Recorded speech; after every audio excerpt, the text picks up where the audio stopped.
Hey rock stars, it's Lid Shaw at NAMM 2022 and I'm standing here with Al at the Acme booth. How you doing, Al? Lid, pleasure. I'm doing good. Great to meet you, man. So as I understand, you created all this great equipment for our studios under the name Acme, but you also have Rust Belt Studios in Detroit, is that correct? I own Rust Belt Studios in Detroit. I'm also a recording engineer and a producer. I have the Acme brand, I have the studio. I also work with this other company, Q2 Audio, which is my best friend's company, one of my best friends, Tim Mead. And then I also have this other brand over here called H2 Audio, which is Tim and my other partner, Perry Tell. The three of us got together and we started the reissue of Helios as well. So I got a lot of hats and a lot of irons in the fire. Awesome. Well, why don't we just do kind of a quick tour of everything you feel like showing off here. So come on in close and we'll look at what we want to look at first. Well, I guess we'll start with what we just launched here at NAMM this year, which is the Motown EQ. So we have an original one here. We spent the last 5 years reverse engineering this with the help of Mike McLean, who was the original Motown chief engineer designer of all the studio at Motown in California and Detroit. What's Motown? Just kidding. It's that place in Detroit that we all covet if you grow up there. So the Motown EQ is kind of like this unicorn for anybody that lived in Detroit or anywhere in the music industry. So Mike helped me reverse engineer this. He's passed away about 18 months ago, but unfortunately, so he never got to see our finished product. So we finally are debuting the Acme Motown EQ here today, this weekend here in Anaheim. Have you had a chance for Bob Olson to hear this guy yet?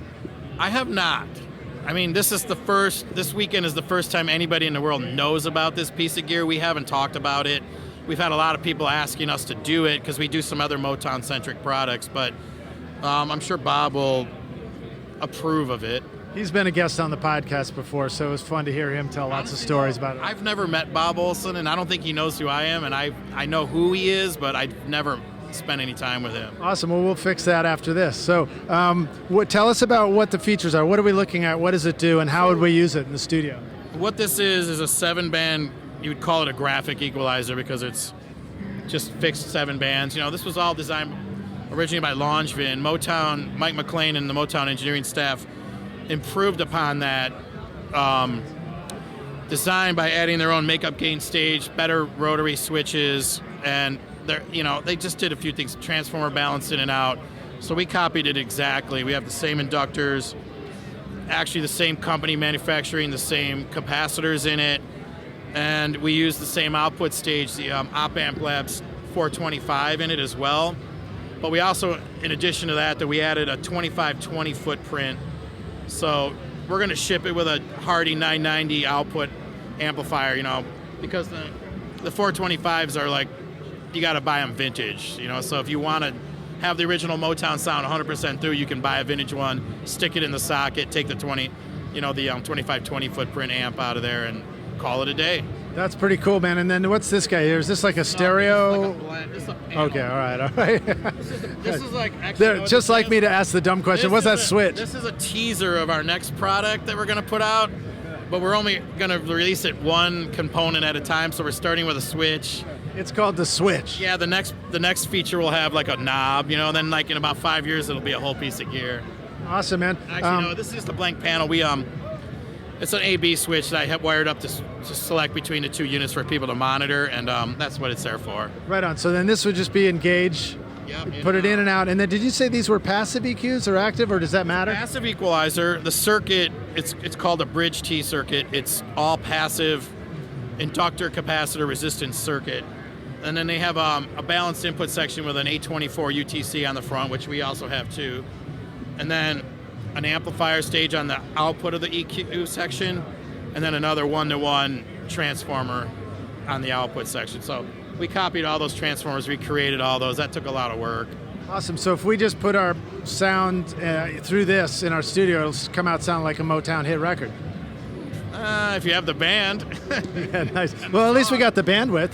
This thing sounds amazing. I mean, we will be releasing some shootouts of the two. We haven't filmed any promo videos yet.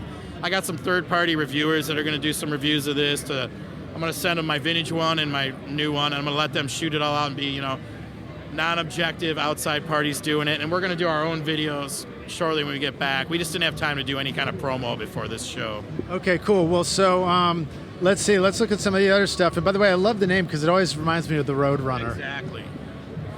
So what else have we got here? And I love the green color and everything.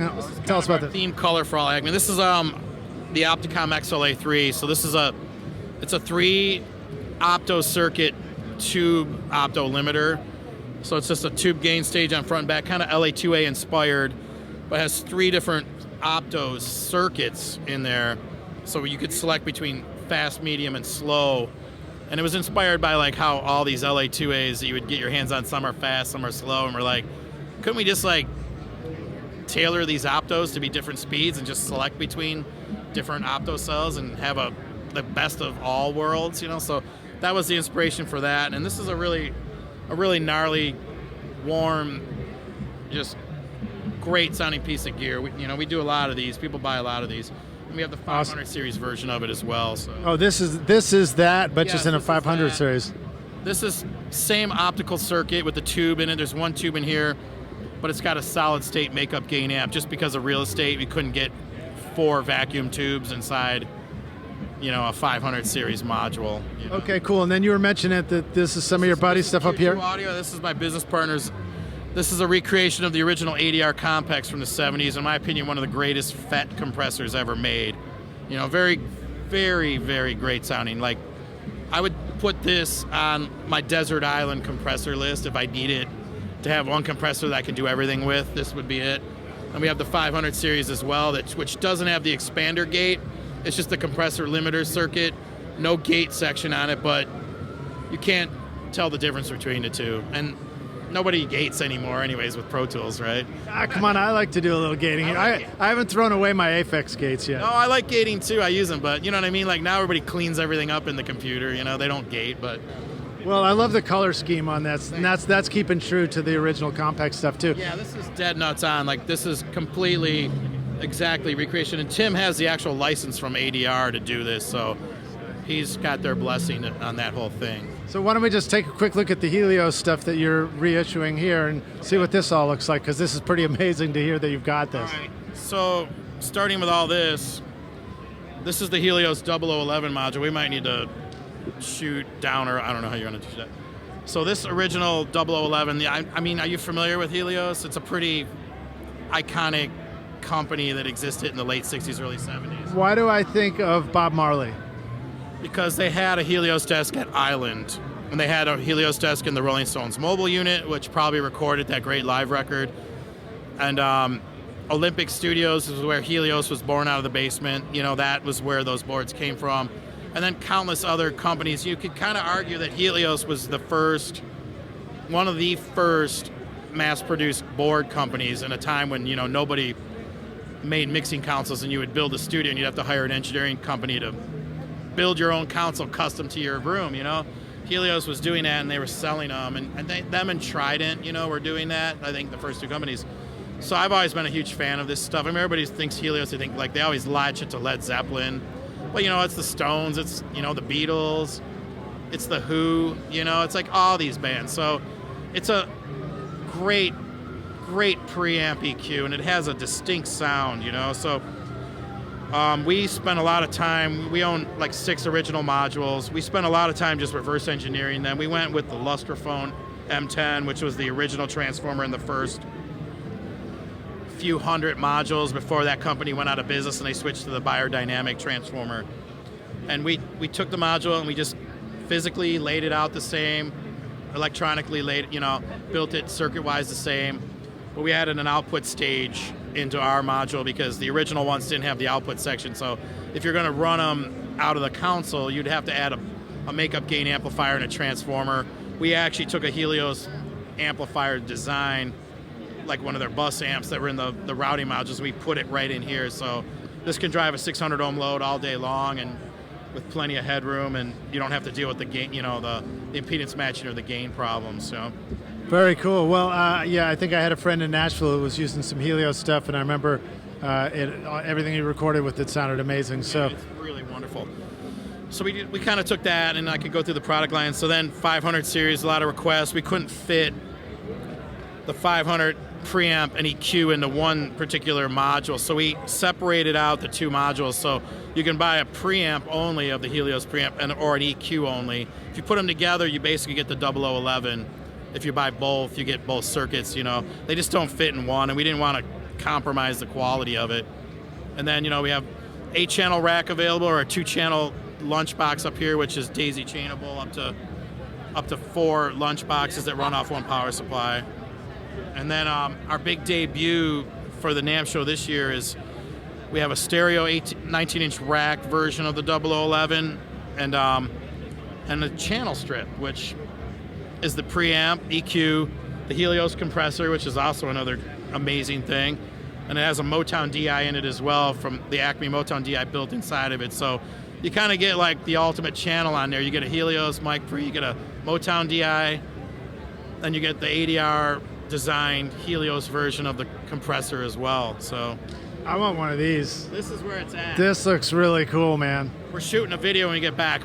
We got one artist back in Detroit that plays every instrument. We're going to do a whole song just using one microphone and one guy through this whole thing, you know, record it and mix. So that'll be a fun project when we get back. So as far as Helios compression like this, what are some of the use cases that people use it? Is this something to think about for mix bus, or is this something that really sounds awesome on particular instruments? You know, I'm not sure about mix bus.